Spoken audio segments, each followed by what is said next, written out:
her dilimine.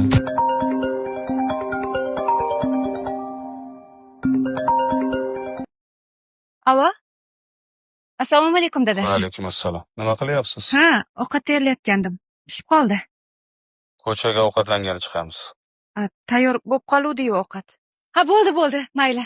Buni ertaga yeymiz. Xo'p bo'ladi.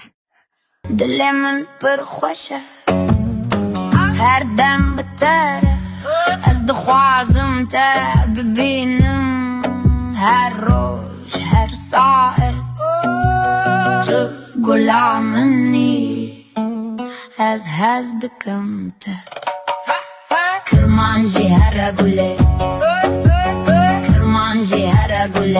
warabamin. Assalomu alaykum dadasi. Va alaykum assalom. Bo'larkan? Ovqat sizing. Ko'chaga chiqmaymizmi?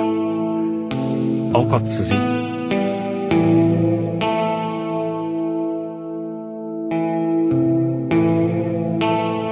Bo'larkan shunaqa o'tirsak? Ustimdan kulyapsizmi? Yo'q. Kulmayman. Juda ham jiddiyman. Atringiz nomi nima? Docha Gabano. Agar hozir ko'chaga chiqamiz demaganimda sizdan yog' hidi kelayotgan bo'lardi. Men uchun hech sepmagansiz atir. Namuncha bo'yamabsiz. Kim uchun shuncha harakat? Yoningizda chiroyli bo'lib yuray dedimda. Ko'chadami? Ha?